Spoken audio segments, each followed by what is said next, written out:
Monsieur le principal, depuis plus de 2 semaines, en contact avec M. Siri, avait déjà décidé de l'organisation au sein du collège moderne de cette activité ô combien importante, puisqu'elle permet aux élèves de promouvoir certaines de leurs qualités cachées, notamment dans le domaine de l'art oratoire.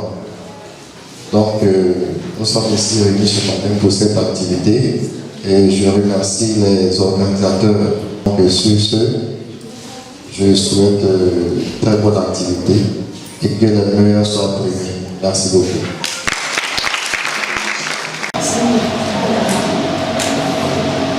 Je suis ici ce matin pour parler du bloc d'art oratoire. Qu'est-ce que l'art oratoire? L'art oratoire, c'est l'art d'exprimer sa pensée par la parole. C'est l'art de l'éloquence, de persuader, de convaincre sans aucune force physique. Chers amis, je ne vous dirai pas de nos blocs d'art oratoire.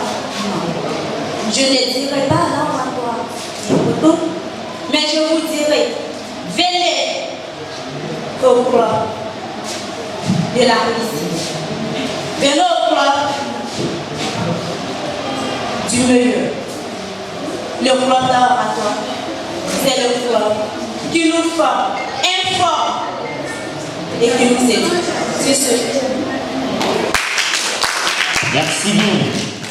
Venons au pôle oratoire. Honorable invité en grande qualité, veuillez recevoir mes salutations les plus distinguées. Je me nomme Koulibaly, je me souviens Aminata Bingis, élève en classe de 6e 6 au lycée moderne André. Ma présence ici n'est une autre que de vous parler de mon métier plus tard. Plus tard, je voudrais devenir médecin, car c'est un métier qui sauve des vies, un métier qui prolonge la vie, ce métier qui nous permet de mieux vivre notre vie, ce métier qui dans les années à venir va éradiquer la maladie de la planète Terre. Je veux moi aussi sauver des vies, soigner des personnes et même aider des femmes à l'accouchement. C'est un métier qui me tient à cœur et pour cela, je vais terminer mes études et réaliser ce métier. Sur ce, j'en ai terminé. Bonjour. Ma présence devant vous ce matin n'est nulle autre que de vous parler du métier qui me tient tant à cœur, qui est le métier d'avocat. Tout d'abord, qu'est-ce qu'un avocat? Un avocat, c'est un homme de loi, un homme de principes et de règles. C'est aussi un représentant de la loi et du droit. La loi règle de toutes choses et de tout pays.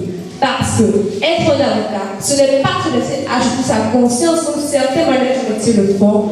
Être avocat, ce n'est pas se laisser manipuler. Être avocat, ce n'est pas défendre le bourgeois et abandonner le pauvre. Être avocat, ce n'est pas de laisser le plus faible au profit du plus fort. Bien au contraire, être avocat, c'est défendre le droit, la loi et la justice. Dans notre pays, il y a une minorité de femmes avocates parce qu'en Afrique, la femme est mal vue de prendre la parole en public ou de défendre un cas.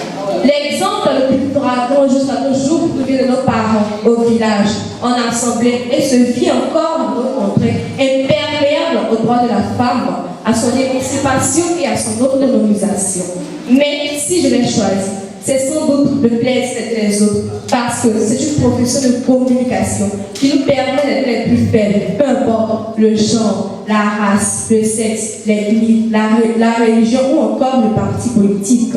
J'ai décidé de l'exercer. Je vous invite à le pratiquer, car c'est ensemble que nous pourrons donner à ce métier plus de respect et de considération qu'il a déjà, et toutes ces lettres de plus de respect et de considération qu'il a déjà. Et toutes ces lettres de noblesse que sont l'équité, l'égalité et la légalité. Je vous remercie. Commune à tous les individus, quel que soit le lieu d'appartenance, afin que cette éducation puisse servir tout le long de la vie. Car lorsque les enfants vont à l'école, leur cerveau se développe, leur esprit se dynamise et leurs yeux s'ouvrent. Rappelez-vous que certaines choses ne s'arrêtent pas à la maison. C'est pourquoi au moins, j'aimerais être une institutrice qui encouragera nos parents à scolariser réaliser nos frères et sœurs déscolarisés. En conclusion, je dirais que l'enseignement socialise et qualifie les élèves. Les notions qui nous sont enseignées servent à augmenter le nombre de barrages de connaissances intellectuelles. Si c'est donc, j'en ai terminé. Merci bien. Un ingénieur en construction est une personne qui construit son pays. Une personne qui construit son pays. Son métier vise à connaître les mathématiques, les physiques, les chimies. Un ingénieur construit son pays. Sur ce, je vous remercie. Bonjour, je suis Rabia Touré, en classe de première A2 au lycée moderne Andodiné. Comme nous le savons tous, tout être humain a un rêve qu'il voudrait certainement réaliser. Qu'est-ce qu'un juge selon vous? Qu'est-ce qui fonde en raison son métier? À travers cette anecdote, vous aurez la réponse à ces questions. J'en appelle donc à toute votre attention. C'est l'histoire de Madame Zami qui adorait son métier avec conviction. Elle était une femme de loi, d'autorité, de principe, d'honneur et surtout de franchise. Elle défendait et rendait justice à ceux qui le méritaient. Elle était un exemple pour tous ceux qui la voyaient, car tous l'admiraient.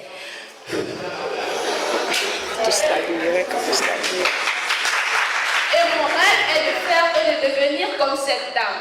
Oui, cette dame juge, qui ne perdait ou qui ne se détournait jamais de la déontologie de son métier. C'est à cette mère bienveillante que j'aimerais bien ressembler. Qu'importe le métier que vous exercez, mesdames et messieurs, je vous invite à faire comme Madame Joshua, c'est-à-dire pratiquer son métier avec justice et détermination pour une société plus juste et émergente. Par votre oreille attentive, car elle sera interpellateur pour votre conscience. La cause qui explique ma présence parmi vous ici ce soir est mon futur métier. Un métier, qu'est-ce qu'un métier? Un métier est un travail que l'on exerce afin d'avoir un salaire chaque fin du mois. Mais avant d'exercer n'importe quel métier que ce soit, il faut d'abord acquérir les connaissances de l'école. L'école, qu'est-ce que l'école?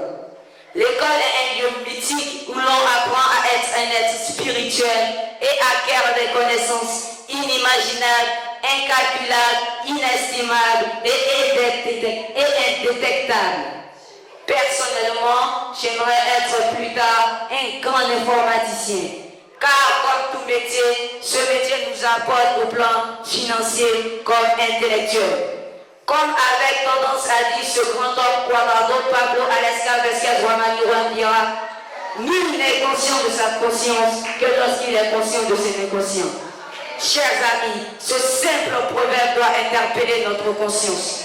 Je vous prie de vous concentrer sincèrement sur vos études, car si vous vous concentrez sincèrement sur vos études, vous allez être plus tard de grands hommes, responsables, consciencieux, épanouis. Chers amis, j'espère que mon métier va vous permettre de vous surpasser, de vous armer de courage pour réaliser votre rêve. Et ça, c'est vous qui pouvez en décider. Je vous remercie. Il informe, conseille sur toute question de justice. Il défend, assiste et présente des personnes de justice. Avant de savoir maîtriser certains nombre de dossiers relatifs au droit d'un avocat des affaires et avant tout un professionnel au service technique, qui soit par ailleurs homme d'affaires ou acteur de la vie économique de manière générale. Ainsi, être un avocat présente de l'avantage comme des voyages, mais ainsi de longues études et le peu de temps libre. Le métier d'avocat est loin d'être monotone, car un avocat passe une affaire de divorce à une affaire criminelle. Il doit maîtriser le droit d'un bon orateur, avoir d'excellentes qualités rédactionnelles, être rigoureux et précis. Autant dire qu'il s'agit d'un métier de vocation. L'avocat se doit la compassion avec son client pour une raison juste. L'avocat est avant tout un métier de droit. C'est aussi un métier qui vient au secours des personnes en difficulté réelle. Par quelqu'un de justice, l'avocat intervient dans la vie civile, économique et sociale. L'avocat est chargé de vous défendre avant, pendant et après le processus judiciaire. Il a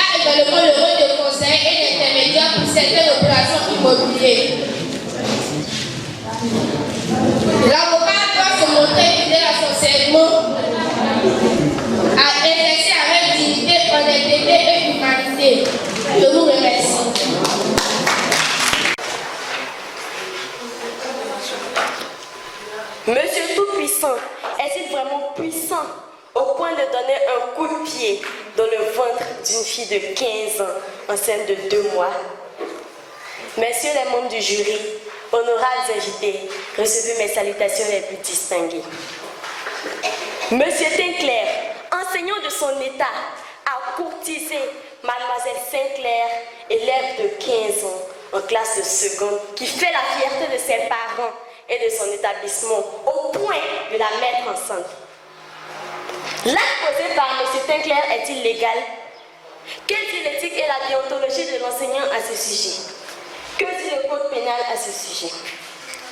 L'éthique et la déontologie de l'enseignant nous dit que l'accompagnement de formation met en relation l'enseignant avec ses élèves. Considéré individuellement ou collectivement, ce type de relation où entre une part d'affectivité suppose une grande lucidité de la part de l'enseignant parce que cette relation s'effectue entre personnes égales en droit, mais de statuts différents. L'enseignant n'est ni le père, ni le frère, ni le camarade de classe, ni l'ami de l'élève. L'enseignant n'a donc pas le droit de se familiariser avec un élève, à plus forte raison de le courtiser.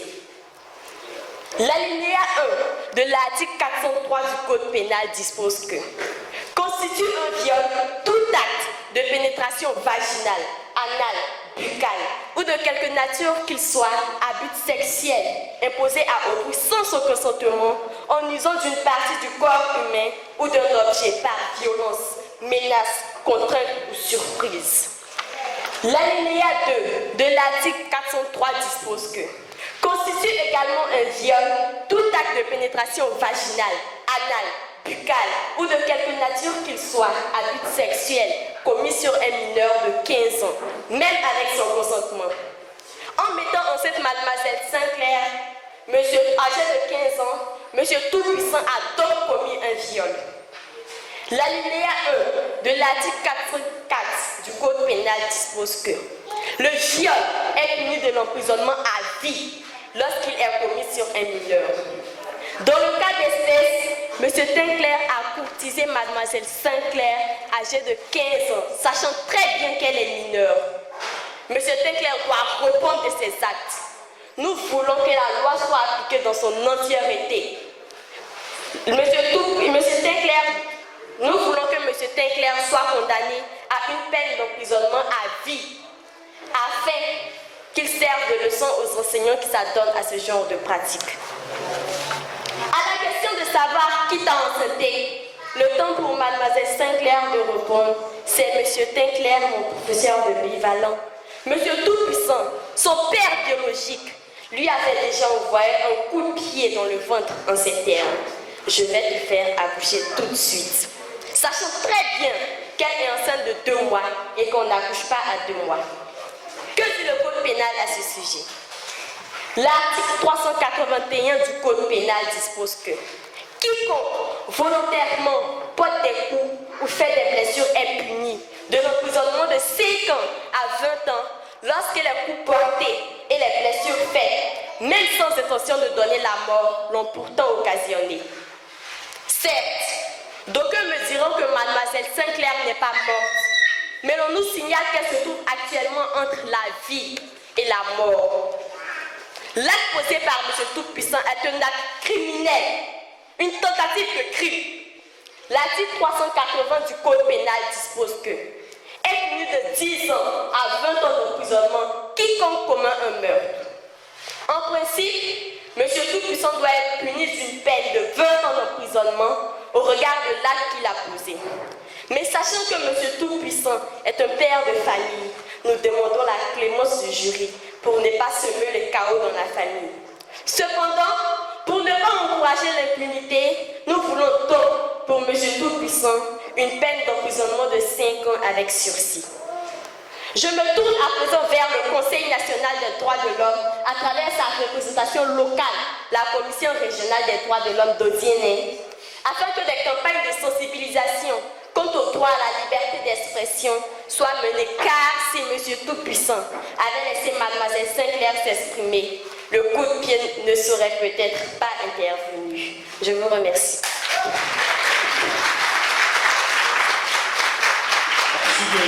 Cela a été une expérience quand même exaltante et nous avons pris plaisir à noter, à écouter, à entendre ces enfants. J'aimerais d'abord qu'ils s'applaudissent parce qu'on a mis du temps. Hein? On est tous fatigués. On est vraiment fatigués et vraiment on a tous les traits tirés. Mais sachez que ce que nous faisons ici, c'est une graine qui va germer certainement. Donc une fois de plus, merci à chacun de vous. Donc Monsieur Béda, qui était un juré, a dû se retirer parce qu'il a eu un malaise. Mais il est revenu, donc il va clore la cérémonie avec nous. Et mon jeune frère, je vais dire Sylvie Brahima, qui aussi m'a accompagné. Nous avons eu au total 10 candidats. Nous avons dû sélectionner sur les 16, 10 candidats. Et puis nous avons écouté. Les notes vont au-delà de 50, c'est-à-dire c'est la moyenne. Donc les enfants se sont bien battus. Mais comme il faut toujours avoir des vainqueurs, 3, voilà, donc nous avons tiré 3 du lot, mais on va se faire fort de donner quand même le classement de chacun. Merci beaucoup. Le nom du deuxième, d'accord. Le nom du deuxième, c'est un garçon et c'est une fille.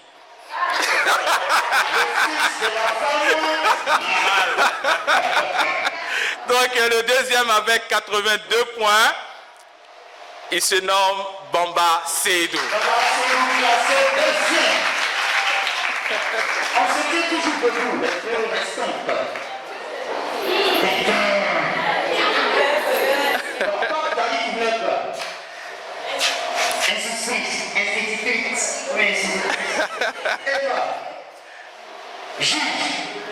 Magistrateur. Donc, nous avons un procès tout à l'heure. Tu vas nous démontrer cette fonction au cas où tu es première. Toi aussi, au cas où tu es première, tu vas venir faire un enseignement. Tout à fait. C'est très bien. Merci beaucoup. Merci beaucoup. On y va, ça. Bien, classé 3e. Je donne le premier, c'est ça, hein, le premier? On va donner le premier, d'accord. Donc, si ce n'est pas Pierre, c'est Paul. Classé première, parce qu'il n'y a que 2 filles, avec 84,5 points. C'est une prestation que nous avons véritablement appréciée. C'est la prestation de Touré Rabia.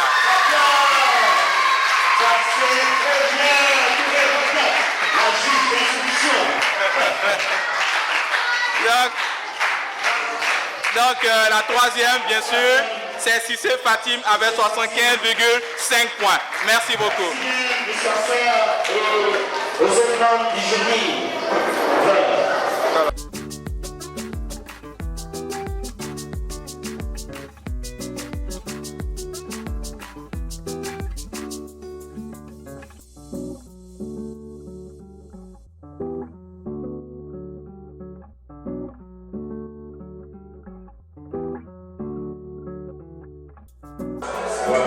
Je me nomme Kamara Chewa Raimat, élève en classe au 5e 1 au lycée moderne 1 d'Oziéné. J'ai remporté le premier prix du concours de plaidoirie. Au début, c'était pas facile parce que j'avais des adversaires très tenaces. Mais à force d'avoir confiance en moi, j'ai remporté le premier prix et je suis très heureuse.